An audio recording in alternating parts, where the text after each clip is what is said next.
Hello students, तो जैसा कि हम स्टार्ट कर चुके हैं न्यू बैच 2025-26 की क्लासेस हर एक सेमेस्टर के लिए। और आज की इस वीडियो के थ्रू हम पढ़ने वाले हैं बीए फर्स्ट ईयर के फर्स्ट सेमेस्टर सोशियोलॉजी का यूनिट नंबर 1। तो जो भी हमारे स्टूडेंट्स अपने इंटर का एग्जाम पास करके 2025-26 बैच में बीए में एडमिशन ले चुके हैं और मेजर या माइनर सब्जेक्ट के रूप में अगर सोशियोलॉजी को पढ़ रहे हैं, तो आज का ये वीडियो उनके लिए बहुत इंपॉर्टेंट होने वाला है, क्योंकि आज हम पढ़ेंगे यूनिट नंबर 1। यूनिट नंबर 1 में आपको पढ़ना है समाज शास्त्र का अर्थ, प्रकृति, दायरा, उदय और समाज शास्त्र एक विज्ञान के रूप में। तो देखिए कितने सारे टॉपिक आपको पढ़ने हैं यूनिट नंबर 1 के अंदर। तो आज की वीडियो में हम जानेंगे समाज शास्त्र क्या है। देखिए, जब भी आप कोई सब्जेक्ट पढ़ते हैं तो सबसे पहले आपको उस सब्जेक्ट का अर्थ जानना जरूरी है। जैसे आप समाज शास्त्र पढ़ रहे हैं तो आपको ये जानना जरूरी है कि व्हाट इज सोशियोलॉजी, समाज शास्त्र क्या है, डेफिनेशन क्या है सोशियोलॉजी की यानी परिभाषा क्या है, प्रकृति क्या है, दायरा क्या है, उदय का मतलब उत्पत्ति कैसे हुई है, समाज शास्त्र बना किस तरीके से है और समाज शास्त्र एक विज्ञान के रूप में कैसा है। तो समाज शास्त्र के बारे में ये सारी बेसिक बातें आपको यूनिट नंबर 1 के अंदर पढ़नी है। यहाँ से आपको अच्छे से समझ में आने लगेगा कि हाँ सोशियोलॉजी है क्या और हम इसको पढ़ते क्यों हैं। तो आज हम जान लेते हैं कि क्या है समाज शास्त्र। सबसे पहले हमें जानना है समाज शास्त्र का अर्थ। हम अर्थ जाने, हम मीनिंग जाने। चलिए देख, समाज शास्त्र जो है समाज का क्रमबद्ध अध्ययन करने वाला विज्ञान है। क्रमबद्ध का मतलब होता है एक सीक्वेंस में क्रम, 1 2 3 4 5 6। जब आप डिजिट लिखते हैं, गिनती लिखते हैं तो एक क्रम में लिखते हैं, यानी 1 के बाद 2, 2 के बाद 3, 3 के बाद 4। आप इधर उधर तो नहीं लिखते, एकदम क्रम में आप लिखते हुए आगे बढ़ते हैं। तो समाज क्या है? जिसमें हम रह रहे हैं, जो हमारी सोसाइटी है। और दुनिया में एक समाज नहीं, हजारों लाखों करोड़ों समाज हैं और हर जगह की अलग परंपराएं, रीति रिवाज, संस्कृतियां हैं। तो समाज का एक सीक्वेंस में क्रमबद्ध तरीके से अध्ययन करने वाला, स्टडी करने वाला जो विज्ञान है, जो विषय है, जो सब्जेक्ट है, वो सोशियोलॉजी है, वो समाज शास्त्र है। समाज शास्त्र जो है शब्द अंग्रेजी भाषा के सोशियोलॉजी शब्द का हिंदी रूपांतरण है। तो हिंदी रूपांतरण का मतलब ये है कि सोशियोलॉजी इंग्लिश में कहते हैं और हिंदी में समाज शास्त्र कहते हैं, जिसे 2 भागों सोशियो तथा लॉजी में विभाजित किया गया है। तो सोशियोलॉजी 2 शब्दों से मिलकर बना है, सोशियो प्लस लॉजी। अब देखिए, इसका जो प्रथम शब्द है अर्थात जो सोशियो है, लैटिन भाषा के सोशियस से बना हुआ है। सोशियोलॉजी किन 2 शब्दों से बना है? Socio plus logy. अब जो इसमें पहला वर्ड सोशियो है, ये बना है लैटिन भाषा के एक वर्ड सोशियस से, और दूसरा जो वर्ड है लॉजी, ये बना है ग्रीक भाषा के शब्द लोगोस से।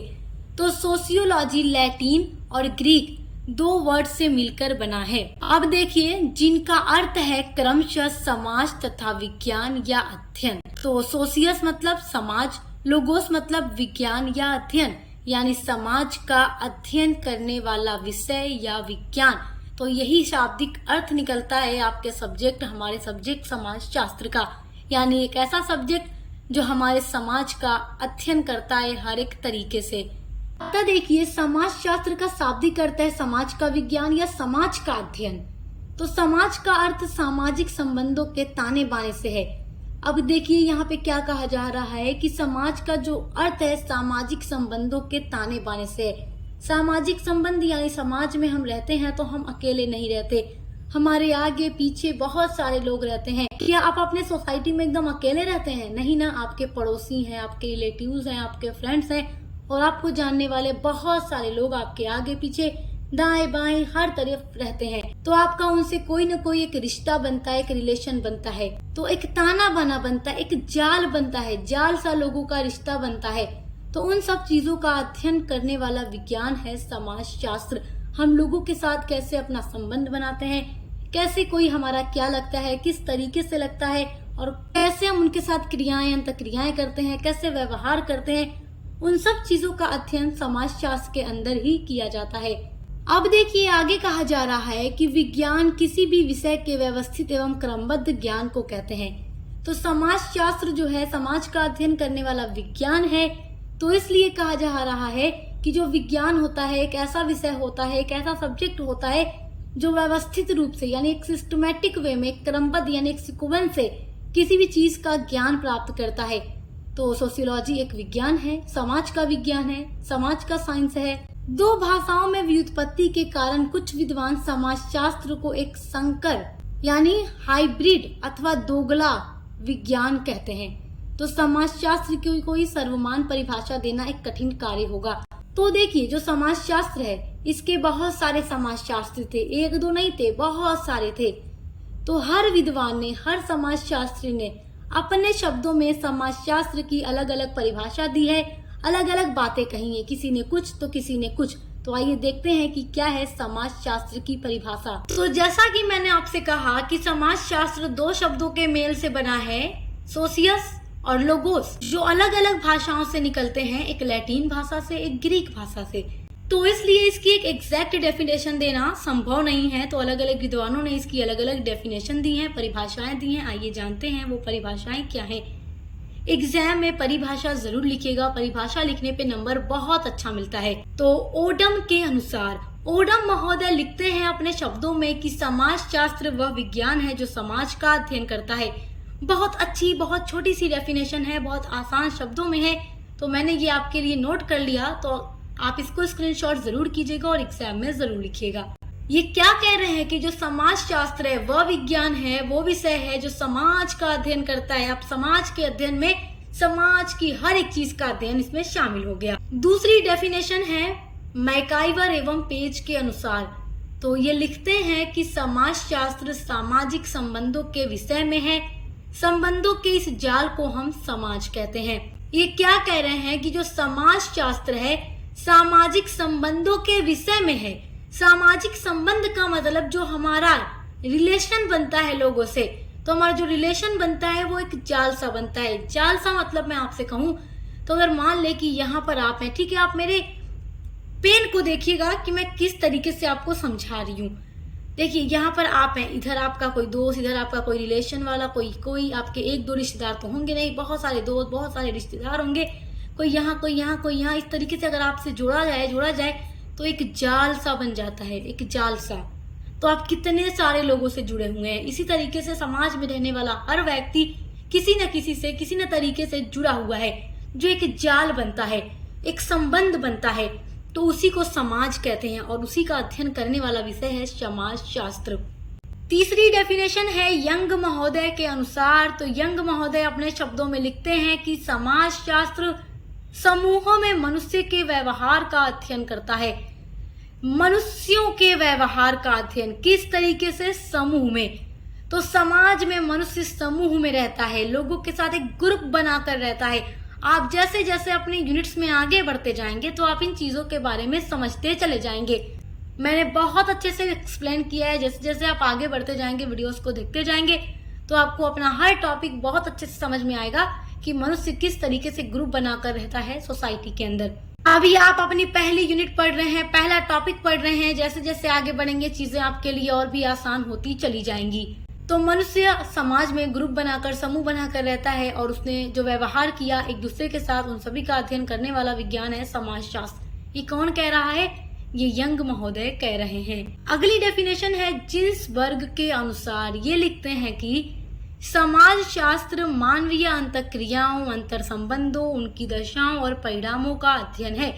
अब ये देखो, थोड़ा अलग लिखते हैं। ये लिखते हैं कि मानवीय अंतःक्रियाएं, मनुष्य जितनी भी क्रियाएं, अंतःक्रियाएं एक दूसरे के साथ करता है, जो अंतर संबंध बनाता है एक दूसरे के साथ, उनकी जो दशा है, जो कंडीशन है और जो उसके परिणाम निकलते हैं, उन सभी का अध्ययन करने वाला विज्ञान है समाजशास्त्र। तो मेरे प्यारे स्टूडेंट्स, आई होप कि समाजशास्त्र क्या है, उसकी परिभाषा क्या है, आप बहुत अच्छे से समझ गए होंगे। आइए अब देखते हैं समाजशास्त्र की प्रकृति। मैंने पहले भी समाजशास्त्र के बारे में वीडियोस बनाई थी, अगर आप चाहें तो उन वीडियोस को भी देख सकते हैं। कई सारे वीडियोस देख लो तो एक टॉपिक बहुत अच्छे से क्लियर हो जाता है। तो पहले की भी हमारी वो वीडियोस जरूर देखिएगा, आपके लिए और भी आसानी हो जाएगी।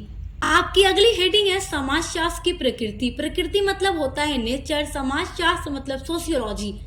तो नेचर ऑफ सोशियोलॉजी यानी समाजशास्त्र की प्रकृति। और ये टॉपिक आपके एग्जाम के लिए बहुत ही ज्यादा इम्पोर्टेंट है, क्योंकि ये क्वेश्चन आपके पेपर में जरूर पूछता है, हर साल रिपीट होने वाला ये क्वेश्चन है आपके एग्जाम में। तो देख लेते हैं कि समाजशास्त्र की प्रकृति कैसी है। तो इसकी कई सारी प्रकृति है। पहला पॉइंट है, पहली इसकी प्रकृति है, समाजशास्त्र एक सामाजिक विज्ञान है, ना कि प्राकृतिक विज्ञान। तो ये समाजशास्त्र की पहली प्रकृति है। कहा जा रहा है कि जो समाजशास्त्र है वो सामाजिक विज्ञान है, ना कि प्राकृतिक विज्ञान। तो अब ये किस तरीके से सामाजिक विज्ञान है, आप कैसे पूरा एग्जाम में एक्सप्लेन कर पाएंगे? आप कैसे ये कह पाएंगे कि हाँ जो सोशियोलॉजी है एक सोशल साइंस है, ना कि प्राकृतिक विज्ञान? कैसे ये प्रूफ कर पाएंगे? तो समझिए, मेरी बातों को ध्यान से सुनिए और समझिए। देखिए, आपने बहुत सारे सब्जेक्ट का नाम सुना होगा जो साइंस के सब्जेक्ट होते हैं, जैसे कि भौतिक शास्त्र है, रसायन शास्त्र है, जीव शास्त्र है, ये सब आप सुना होगा ना। फिजिक्स, केमिस्ट्री, बायोलॉजी, जूलॉजी, वनस्पति शास्त्र, खगोल शास्त्र, ये सारे नाम आपने सुने होंगे। ये सारे साइंस के सब्जेक्ट हैं। जो बच्चे बायोलॉजी पढ़ते हैं तो ये सारे सब्जेक्ट्स उन्हें पढ़ने होते हैं। बीएससी वाले बच्चे ये पढ़ते होंगे। तो ये सारे जो सब्जेक्ट हैं इसमें आप क्या पढ़ेंगे? प्राकृतिक जगत के बारे में पढ़ेंगे। जो नेचुरल चीजें हैं उनका अध्ययन किया जाता है फिजिक्स, केमिस्ट्री, बायोलॉजी, जूलॉजी, इन सभी सब्जेक्ट्स के अंदर। तो इनकी जो विषय वस्तु है, जो स्कोप है, वो प्राकृतिक जगत से जुड़ी हुई है, नेचुरल चीजों से जुड़ी हुई है। तो इसलिए हम उन सभी सब्जेक्ट को प्राकृतिक विज्ञान की श्रेणी में रखते हैं और हम कहते हैं कि वो सारे प्राकृतिक विज्ञान हैं। और जो समाजशास्त्र है, इसकी जो विषय वस्तु है वो समाज है, इसीलिए समाजशास्त्र एक सामाजिक विज्ञान है, सोशल साइंस है, ना कि प्राकृतिक विज्ञान। तो क्लियर हो गया ना कि एग्जाम में आप कैसे इस हेडिंग को पूरा एक्सप्लेन करके लिखेंगे। आपके लिए लिखना बहुत ही आसान है। मैंने जो आपको समझाया है, अगर आप समझ गए हैं तो आप वो इजीली लिख पाएंगे कि हम समाजशास्त्र में समाज का अध्ययन करते हैं, ना कि प्राकृतिक जगत का। तो इसलिए जो समाजशास्त्र है ये सामाजिक विज्ञान है, ना कि प्राकृतिक विज्ञान। समाजशास्त्र की दूसरी प्रकृति है, समाजशास्त्र आदर्शात्मक विज्ञान नहीं है। तो ये आप हेडिंग डाल दीजिएगा एग्जाम में और इसके अंदर लिखिएगा। समझिए, जो मैं बता रही हूँ वो सुनिए। देखिए, एक विज्ञान के रूप में समाजशास्त्र का लक्ष्य न किन्हीं आदर्शों को प्रस्तुत करना होता है और न ही वो उचित अनुचित, अच्छे या बुरे के विवाद में पड़ता है। समाजशास्त्र का लक्ष्य तो सामाजिक दशाओं का या सामाजिक घटनाओं का उसी रूप में अध्ययन करना होता है और उसी तथ्यों को प्रस्तुत करना होता है जो उसमें विद्यमान रहती हैं। उसमें कोई बदलाव नहीं किया जा सकता। जो चीजें जैसी हैं वैसी ही प्रस्तुत करनी होती है, प्रेजेंट करनी होती है सोशियोलॉजी को। तो ये क्या है? आदर्शात्मक विज्ञान नहीं है। समाजशास्त्र की तीसरी प्रकृति है कि जो समाजशास्त्र है वो विशुद्ध विज्ञान भी है और व्यवहारिक विज्ञान भी है। देखिए, समझिए इस बात को। कुछ विद्वानों ने समाजशास्त्र को केवल विशुद्ध माना है। कुछ विद्वानों ने कहा कि समाजशास्त्र विशुद्ध विज्ञान है, व्यवहारिक विज्ञान नहीं है। देखिए, इन सब चीजों में ना अलग अलग विद्वानों में भी मतभेद हो जाता था। कुछ विद्वान कुछ कहते थे, कुछ विद्वान कुछ कहते थे।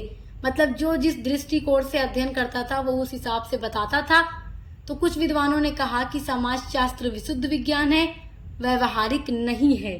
तो यह मान्यता त्रुटिपूर्ण है, क्योंकि समाजशास्त्र का उद्देश्य मानव समाज के विषय में ज्यादा से ज्यादा ज्ञान प्राप्त करना है और सामाजिक जीवन के आधारभूत नियमों की खोज करना ही नहीं है, बल्कि जो सामाजिक संगठन है, जो व्यवस्था है, जो समाज की प्रकृति है, उन सभी को भी आयोजित करना, उन सभी के बारे में विज्ञान प्राप्त करना समाजशास्त्र का काम है।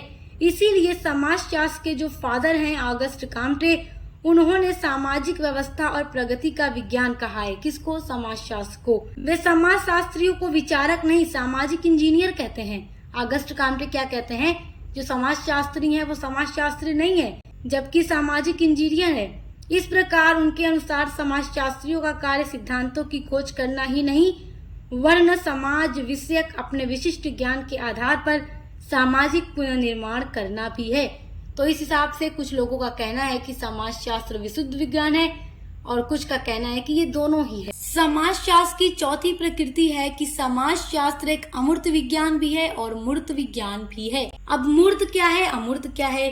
देखिए, अमूर्त का मतलब है मूर्त रहित या निराकार, यानी ये उस चीज को संदर्भित करता है जिसका कोई भौतिक रूप या आकार नहीं होता, जैसे विचार या भावनाएं, यानी जिसे हम छू नहीं सकते, वो अमूर्त है।